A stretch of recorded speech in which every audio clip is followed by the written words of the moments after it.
What's up, everybody? Welcome to another episode of Actual Cupcake Unedited. It is your boy, Actual Cupcake. And for this one, I am starting something a little new today, all right? So here we go. You know, you can only listen to so much me and my history and my fucking bullshit.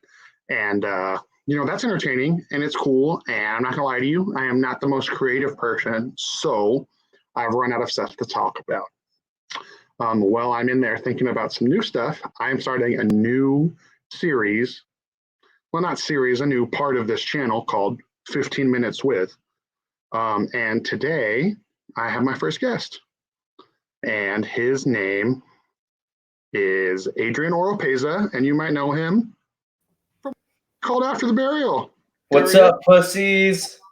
Adrian, what's going on, my man? How are you? I'm just kidding. Sorry, I had to do that before we started. Oh, it's okay. Is that your Terramana? Is that your bottle of Terramana? It's the bottle of Terramana, too. I swear to God. I got it from the thing. I got some going right now, bro. We drink with like orange juice or something?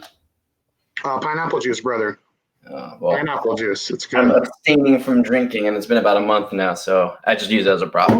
Oh, hey, prop or not, who cares? Life's life, brother. You fucking look, the cap's still on. I didn't take a drink. Oh my. I'm just kidding. Thank you for joining me. All my viewers or the viewers, there's probably some new ones coming because Adrian's kind of famous.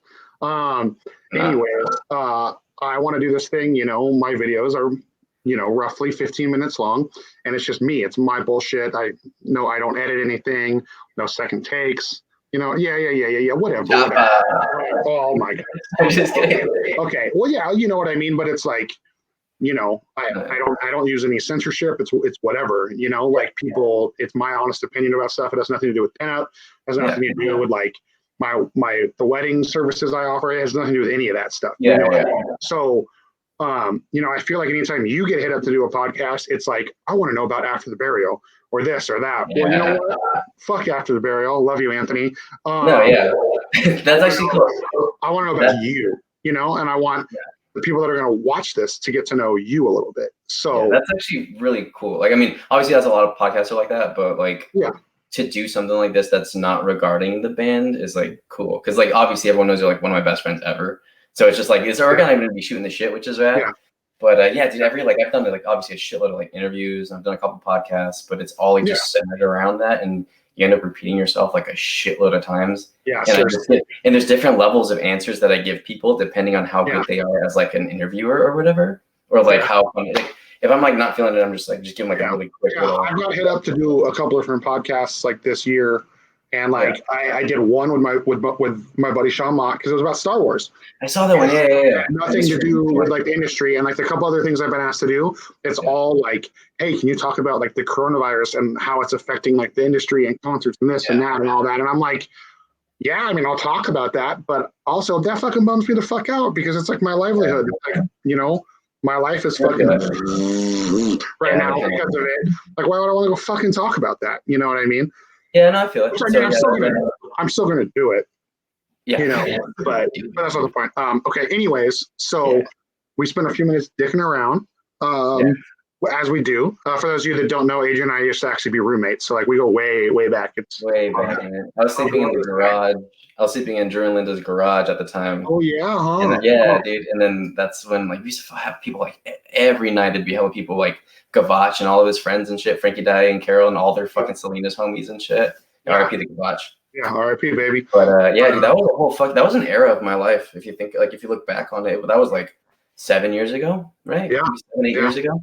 Yeah, it was. Crazy how much has changed for like the both of us. You know what I mean? Yeah. Like you, especially like just putting on shows and shit, like just like local level and all that stuff, and then you moved up quite a bit. That's fucking great. And that was like in the span of 7 years, and the fact that like we used to live together, and then now we're both like just like adults as fuck, have our own spots. You know what I mean? Like I appreciate that. Okay. All right. So we're gonna get officially started now. I'm gonna put a timer on because the episode is called 15 Minutes with Adrian Oropeza. So I want to make sure. 15 minutes? No, this was more. I gave you so much good stuff. All right, it's all good. I mean, it's still on. The button's still red on my screen, bro. Like I still record. I'm just kidding. It's all right. Okay. Ready? So Adrian, my man, my dude, what the fuck is up? Nothing, man. I want to know. Okay, so everybody knows you're an After Burial. You know, Evergreen, the last record that just came out, was like the first one you got to write on. I know you've talked about that in a few places. There it is. You got it right there, framed that. It's a beautiful. That was just for the intro. Yeah. Oh, I know. Don't worry. But like, I want to know about you. Like, what does it mean for you to be able to like play music and be in a band? Like, how did you get started? Like, what is? I mean, obviously, music's your passion. Yeah. As it is for every musician. But like, you know, tell me a little bit about like how you got started and how it feels to be. That's crazy. To where no one ever asked that kind of shit. Yeah.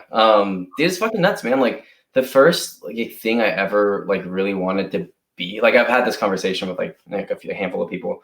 Yeah. It's like the first thing I ever drunk at some point in time. Yeah, no, we talked about it.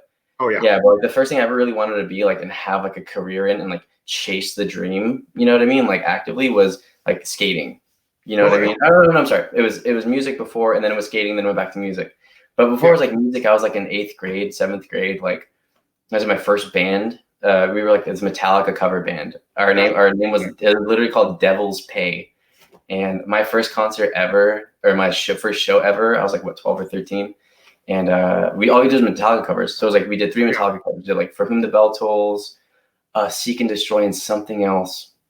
But like, that was our first concert ever. And like, we were just all Metallica heads, like Thrasher, fucking like rockers or whatever. And like the initial dream, like I was like, oh man, I want to do what they did. You know what I mean? Yeah. Like fucking all that crazy shit. I was on like Motley Crue and that very theatrical, crazy, like partying 80s shit. Yeah. Glam rock and all that. And then I kind of stopped because I started skating. And that was like my next thing. Like I wanted to be like a skater. Like I was like fucking like all into like these pros and these companies and like had like this like, oh, I got to get, you know, sponsored by my local skate shop. And then you got to get flow for these companies. And well, I mean, like I feel like our age range, especially growing up in California on the West Coast, it was like you wanted to get paid to like either be a skateboarder, play video games, smoke weed, or be a wrestler. Those are all the dream jobs. Like, I'd rather get paid to drink than smoke weed, but and then you've seen me when I do that, and it's not. Yeah. No, I feel it. But me and the Devils just don't hang out very well, but that's always like. But ultimately, I feel like people do want to like, at the end of the day, like the goal, the dream for like life is to like have a job that you love. You know what I mean? Right. Like that's what, and all anybody really wants is have that kind of marriage of like passion and work, you know what I mean? And this like, I don't know, I feel like that's like the dream for anybody, you know? So like, I'm like pretty confident. Like I'm a fortunate person to be able to like do that. You know what I mean? Like whether it be skating, or painting, or writing, or whatever the fuck, like that's everyone's dream. Or like, even if you have a fucking passion for, I don't know, like wood or some shit, like you want to make that your job. Like, my thing was always performing like music, you know what I mean? And to say that like I do it now for a living is pretty cool. Like, you know what I mean? It's been a while. It's been a while to build up or whatever. And I feel like, you know what I mean, if you don't mind my asking, you know what I mean? Like a lot of people, musicians always say like, we used to sell tickets. We used to play hard. Like, you know, I feel like a lot of bands that experience fame give the same, like, you know, it takes 30 seconds to read the same fucking paragraph from every band on Facebook. You know what I mean? But like, I mean, what did it actually take for you to like hone your craft and get from being some dude who like jerked off in his garage to Metallica to like being in a band who tours literally you guys tour the fucking world. I'm so late. Like I feel like I'm really behind with everyone, to be completely honest, like in comparison to my friends and the people who were super close to me. Yeah. And we all met in like the music scene, you know what I mean? Like those are like my lifelong friends. Those are like you, Josh, Garrett, fucking those are like my ultimate fucking best friends, you know what I mean? I made them like after high school and everything. So like but all those people were going to shows like when they were in high school and all this stuff. And I was just like a completely different person in high school. Like up until like my junior year, I'd always been like the skate rat, kind of like, you know, just I loved metal and stuff, but you know, I could also play, but just in my room. I never thought of starting a band or nothing like that. And then senior year, I just kind of got super into all these like after school activities. I was like an ASB, like, you know, I had my best friends too. And like when that ended, I went to fucking Hartnell, like a community college, and I met people, like I met Charlie Justice there actually, in like I think it's like a sociology class. And yeah, I met up with this guy, and he wanted to start a band. Dude, funny story. I was at my local shop, Wise Music in Salinas, California. I'm not sure if you remember that place. I've been there, fucking Sal and Eddie and all those people. And I was playing guitar. I just there, you know, regular kid, all I did was play guitar in my room. And I was playing guitar. I was like jamming. I was like soloing. I used to be able to like sweep and all this crazy shit. I can't do it now. But I was super good for my age. And then this guy, the worker there, he's like with his arms crossed, just like looking at me, super weird. I was like, I think like 18, 17 at the time. And I knew he was there and I just kept playing. And I'm like, it's fucking weird. I'm like, hey, what's up? He's like, oh, no, keep playing. You know, and he was just watching me, scoping me out. And then then it was Eddie from Wise Music. And we went on, he asked me if I wanted to be in a band. Like he just asked me. He's like, they needed a bass player. And I was like, I don't have a bass. Yeah, this is how it happened. I'm like, yeah, I don't have a bass. He's like, oh, don't worry, dude, I got one. And then he has like, you know, his buddy Sal has like all the bass equipment, like the head and the amp. So I never like, I was fucking playing bass in that band, but I never owned any gear. They just let me have their gear. And that was what, Viana, right? Viana, yeah. And you know, and I figured, you know, I could play guitar, I could play fucking bass. So they just gave it to me. It was like a shitty like $150 bass or whatever. Like, whatever. Yeah, but it was cool to like, that meant so much to me at the time. I was like, yo, they were older too. They're like 25, 26. And I was like 18 or some shit. And then I was like, yo, these fucking guys just like gave me a fucking bass and they want me to play in their band, you know? Like you always were like so happy hanging out with older dudes. I remember, like, not in like a weird way. Like you were always appreciative of the fact that like I don't want to say we all, like I'm important or something, but like everybody thought you were cool. Like you fit in with us. You know what I mean? That was 100% true. Like I looked up to all those people because I didn't go to shows really, but you know, at that point when I started, you knew who everybody was. Yeah. Like I just, you know, by local celebrity type shit, you know what I mean? Like, there's those people that everybody knows, you know, like whatever. So like I was like near the Moria dudes. I knew of them, you know, and you and Taylor, Keith, and like Danny, Charlie, all these old heads, you know what I mean? Like they were like the cool guys, you know, and like I don't know, I definitely look up to you guys for sure. Well, that's awesome. Well, so anyway, so they gave you a bass. You were in Vienna for a little bit. Yeah, and then which caused me to meet Calvin, who's like one of my favorite people ever. Oh my god, and probably the most underappreciated singer, like period. Yeah, he could have like with his style, because I remember he joined the band after I left, and he's recording, he was fucking amazing. He could sing so good, and his screams were hella good too. Yeah. And I went to see them after I left the band, and I was watching him. I was like, "Yo, this guy can fucking sing like live." Yeah. He can also touch logs that are on fire and turn them over without getting burnt. Oh, he's a badass. Oh shit. Okay. Yeah. He learned that in the Marines. I was gonna say, we were drunk in the backyard one night at Drew's house, and I asked him to try to teach me that, and he's like, "What do you mean?" He just like reached in the fire and was like, and like rolled it over and dropped it back down. And I was like, "Oh, I can do that." Did it? Didn't have fingertips for like 3 weeks. Yeah, he's badass, dude. No, I knew he was in the Marines and shit, but like I didn't know he ever went to Drew and Linda's house. Yeah, he came over a couple of times towards the end. Oh shit! Okay. I think that might have been after you moved out. Probably, yeah. Yeah. Crazy shit. Anyways, okay, so continue. I totally interrupted. I'm so sorry. Oh no, I was in that band, and then I just decided to leave because I wasn't vibing with one of the guys. So like, and then all of a sudden the stereo was looking for a fucking what's it called? A bass player. Yeah. And then I don't know how because Viana and Asterion, we'd play shows all the time. Yeah. So I guess they were playing because it's different because Viana was more like after the burial style. It was like weird, like time signatures and fucking weird. And to me, that was a whole Sal's crazy talented like that. So he was into bands. He introduced me to like fucking. He introduced me to what's the name of that band? They're super sick. Well, Fell Silent. After Fell Silent, there was another band, Tesseract. And this very progressive, like pattern-oriented shit. And so he introduced me to all that stuff. So that's how I actually found out about After the Burial and stuff. Mm-hmm. Because of them, because they rid off all those bands, or we did at the time. Yeah. But yeah, so so I went from that to playing in Asterion to playing like just death metal. That's all it was really. It's like fucking just heavy tremolo picking, all this fucking Selena shredcore. I remember we made shirts. Yeah. Dude, I still have mine. I think mine is somewhere. Yo, speaking of Frankie, my RIP the Refuge shirt just popped up. Like I have like this here full of shirts, and the RIP Refuge shirt I was going through. I was like, oh my god, I still have this. Oh, that's time. Yeah, and the In Your Face production shirt. Oh my god, taking it back. I love that. Yeah. But yeah, dude. So I joined Asterion, and then I was in Asterion for X amount of time until somebody, I don't know who, but somebody suggested that I play in this band called Eighth Year, and it was fucking you. I remember we had the conversation in the back of Drew's house. Who? Yeah. Who? No, yeah. You because they needed someone to fill in, and Seth wasn't fucking like think they kicked him out or something, but it wasn't announced. And then I remember he left to go be like a professional. He went to like professional chef school. Yeah, chef. I think he's actually a chef now. He's like a pretty. He is. Yeah, he is. He is. Yeah. So yeah, I remember you whispered in my ear. We were at Drew and Linda's. Fucking. I'm not sure if I was crashing on the couch at that point, but I was going over all the time. Yeah. In the backyard, I remember vividly. Like you're right where the garage spits you out right there. Mm-hmm, and you're like, hey, so this band that I'm really good friends with, like they need a bass player. Like, would you be down? And like at that point, like 8th year, I was like, yo, 8th year is the shit. You know what I mean? For like the local band. You know what I mean? There's like there's a hierarchy at the time, at least with like the scenes and the bands. There, much as it sucks to say, there is in like scenes. You know what I mean? Yes. For the most part. So I think everybody knows that, even though we don't talk about it. Exactly. For sure. It's true. I mean, fuck it. Yeah. That's life. But yeah, I remember fucking thinking that like 8th year was like, because Oblivion, the music video was like super hype.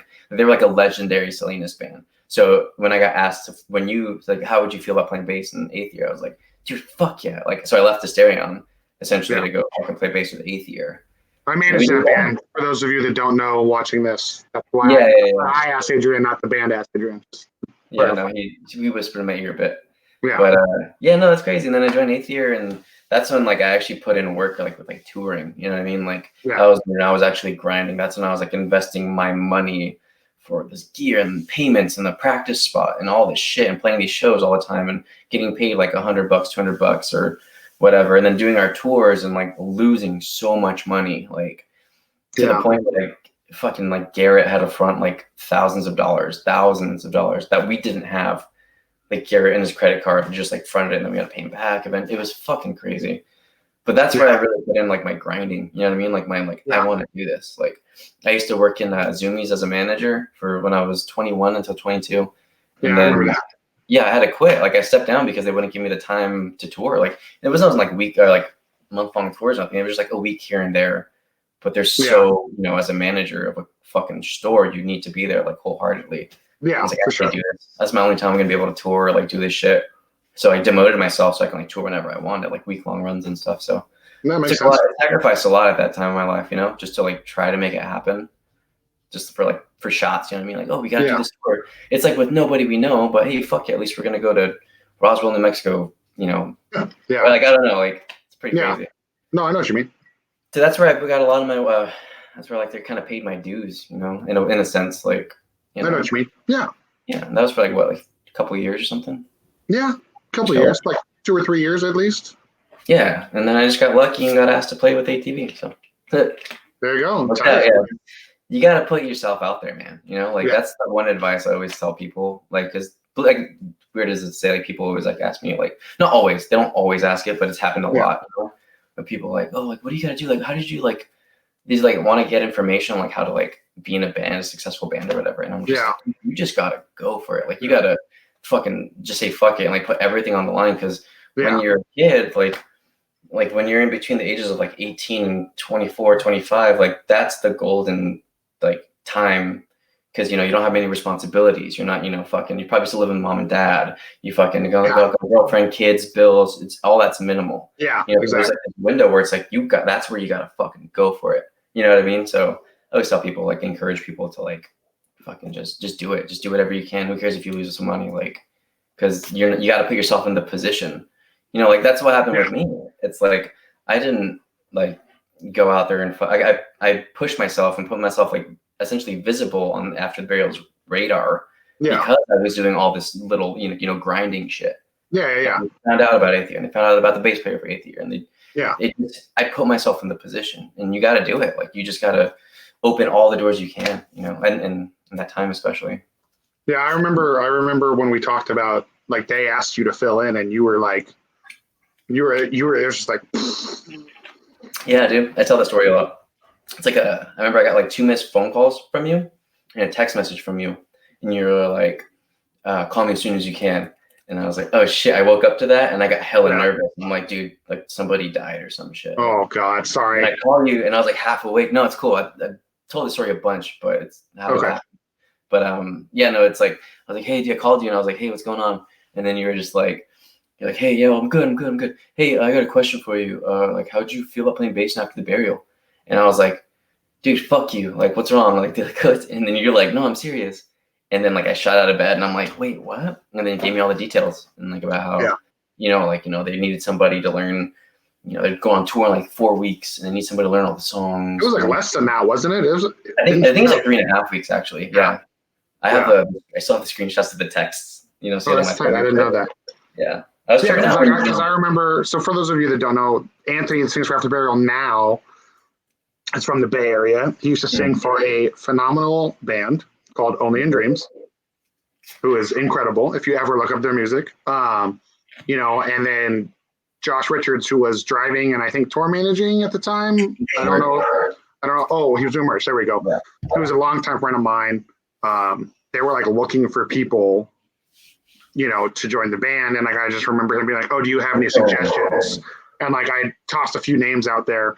And then, I don't remember if Josh brought you up or if I brought you up, but your name came up. And I was like, it was funny because you know how you just said 15 to 25 is like the best time to do it? Yeah. Or 18 to 25, sorry. I literally told him, I was like, dude, he's like 22, 23. He has no kids. Like, you didn't have a girlfriend at the time. And I was like, he has literally nothing. Wait, what? No, I did. But you did when you started? Okay. Did you know my memory sense? I know. I was like, he has no kids. He doesn't have like a super serious job at the moment. Like, he has nothing tying him here. Yeah. Like, he might be worth looking into, And so Josh, I went and looked up all your videos and shit and showed them to the After Burial guys. And like, it was fucking tight, man. It was crazy, man. I actually learned later that before it was between me. Oh my God. And I want to say, I don't even want to say the name because I don't know if it's him or not. And I don't want to like put that out there because I'm seriously like, I don't think it's him. Somebody else was really good. It was, It was between me and this other person from like New York, New Jersey area. Right. And we were the two people that After the Burial was like looking into and to ask to fill in, not even to like, fuck whatever. They just, And they decided to choose me. They decided to choose me. Like it was, and this guy he was in many bands who were like well known and shit. Yeah. But there was like this draw, like, he had other stuff going on, all this stuff. Meanwhile, I was like this like clean slate or whatever. And like they looked into all my live videos, my Instagram, my Facebook, like their manager like did some of that shit too. Like, they did the research, you know what I mean? Like it's fucking weird. I mean, that's what it takes these days, you know what I mean? Yeah, imagine like, asking some like you have to see if this kid's capable of playing, you know what I mean? Yeah, because I've never met them, dude. They live in fucking Minnesota. Like what the fuck? How am I supposed to we just met one day for rehearsals and I learned all the songs in 3 weeks. It was like a 45-minute set in 3 weeks. So that was a fucking grind of my life, dude. But yeah, dude, and then we just met for rehearsals and then just kind of clicked and they asked me to join a couple like the next year. So that's pretty cool. That's right. I was gonna say you did a couple of tours with them, filling in, and then they asked you to join, right? That's how. No, I did. I filled in for about a year and a half maybe before they asked me to join, and there was never a for sure thing, and I knew that. I knew not to press the question, Yeah. It's like if you're dating a girl and it's just like once you ask the question like what are we, like then it starts getting, you know what I mean? So it was the same thing. That's a good fucking analogy.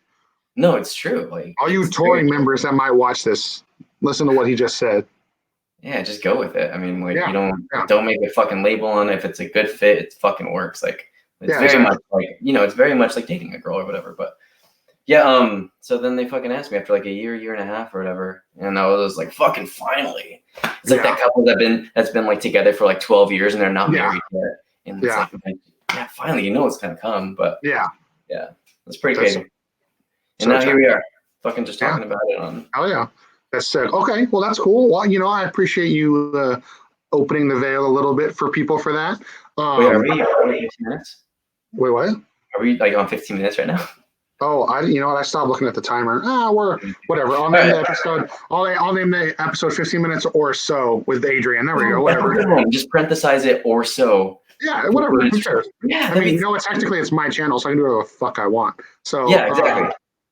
Whatever. Sure. Well, no, I don't want to go I don't want to go over the half an hour mark because I feel like we'll lose people's attention span. Oh, we're good. Let's go. We got like 5 minutes left to not hit that mark. So let me just fire off some random ass questions. Hell yeah, that's the fun part. All right, ready? Whenever we do interviews, by the way, most interviewers always end it with like, and all these like funny, especially on Warped Tour, because you schedule like an interview So throughout the day. okay, well, I'm gonna start with the basics. All right. Yeah. Okay. What's your favorite color? Olive green, dude. I got my custom base olive green, baby. I have my fucking flannel olive green. No, I respect that. I respect that. Green's my favorite color too. Actually, I don't know if you know that. That's why we're best friends. Yeah. You know what that must be. That must be okay. What do you spend the most time doing outside of like playing music and being a musician? Like, what's your, I don't want to say your other passion, but like what keeps you sane? Like, what do you do for fun? Okay. I've been skating a bunch lately, like a lot. So skating. Oh yeah, I've seen you've sent me a few videos of that. Yeah, it's cool. I've been doing that lately because I was like, when I was a kid, I was looking back on it, was super good. Like now I'm just like, fuck, I used to do that. But I've just recently got back into that. That's like my little outlet of like, and it's, I get like a workout in and just like so satisfying. It's your relief. For sure, yeah, that's that. And then like, I was super into hiking, but it's kind of fizzling out, but probably get back into it. Yeah, but it's also a little bit harder to do right now because there's all these rules and shit going on. Exactly, dude. What are you doing on that note? A lot of the videos I've done, have touched on the current dumbass environment we live in with like Corona and the dumbasses that do and don't believe it, and our dumbass politicians that are and aren't doing their jobs. So like, regardless of how you feel about what's going on, what are you doing to stay sane? Like what is someone who's had their whole life flipped upside down? Yeah. What helps you stay sane through all of this nonsense? What's funny is I had this conversation with somebody earlier where it's like, it's weird because I don't like, and it's weird as it is to say, it's like when I come home from like a tour or something, like I don't work, you know what I mean? Like I don't have a job or nothing. So like all I do is kind of sit around the house and do nothing. Like I hang out with Strider and like pass the time, skate. Like I was getting into skating before all this and stuff. So like to me, it hasn't, like the overall feeling hasn't changed too much as like, because whenever I'm home, this is kind of the vibe that I have. Yeah.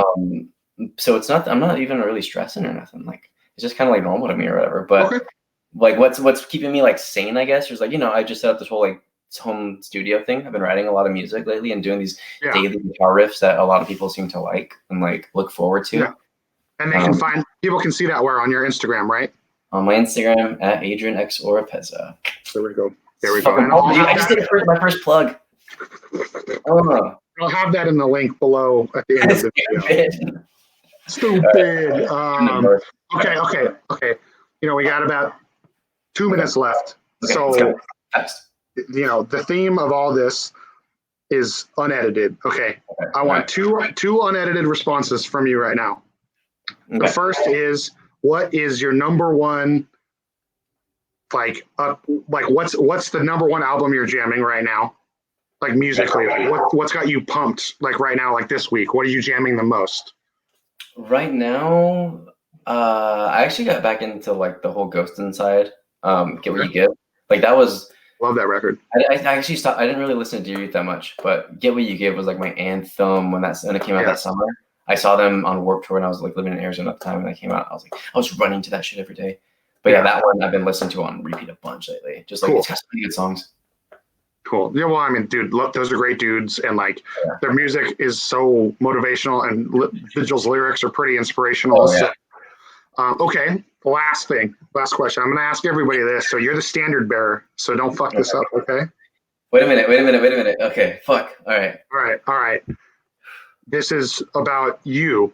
15 minutes, or so with you. Okay. What is one thing that like people that watch you on your Instagram, people that see you play with After the Burial, meet you at VIP meet and greets, people that, aren't your close friends, like what's one thing that you wish they all knew about you that they don't know off your front, off your packaging? Oh, I got a fat. I'm just kidding. God damn it.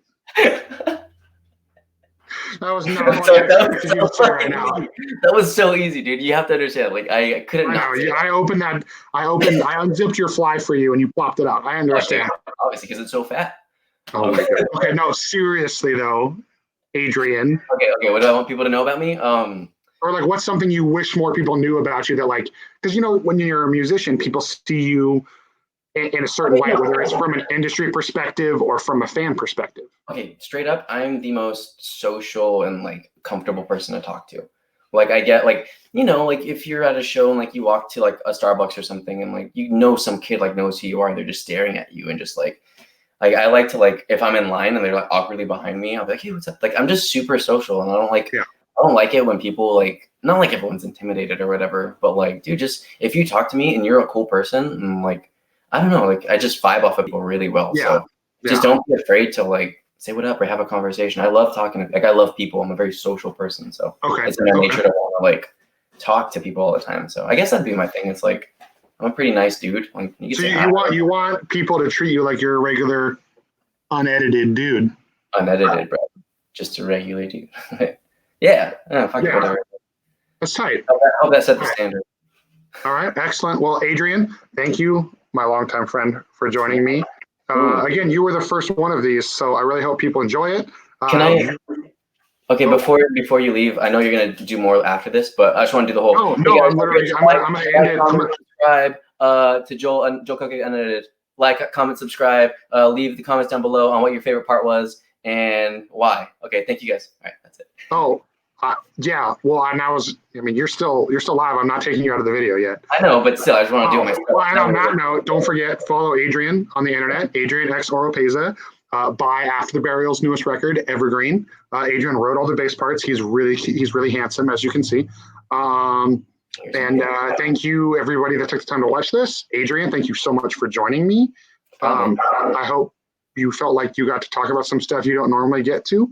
Definitely. Everybody that stuck around and watched the whole thing, thank you. I didn't want this to just be like another, like, here's fucking half an hour of questions about After the Burial. You know what I mean? Like, I didn't want to fucking do that. Like, and you're my friend. And honestly, I hate, like, this whole time I've been having to look at a video of myself. And I hate, like, the sound of my own voice. And I hate watching myself on camera, which is, like, part of the reason why I do this. So, like, it's much more comfortable having you here, Adrian, than just, like, doing those solo episodes where I'm like tripping over my own words because half the time I'm like, man, I look like a blubbering idiot. I was wearing my white shirt, and I have like super self-conscious too. I'm like, what about people can see this? Like, I should put on a jacket or two. Oh my god! Well, you look great. I feel really comfortable, but I feel it, man. This is literally the outfit I wore to do some cardio with the dog earlier. So, no puppies. I feel it. But all right. Well, anyways, Adrian, thank you for joining me. Everybody, thank you for watching. As Adrian said, you can definitely subscribe below. More importantly, follow Adrian on the internet. Who cares about me? And thanks for checking it out. Talk to you all. What? Follow Joel too. Oh, Pony Boy, stop that. Stop. Okay. Oh, wait. We're still here.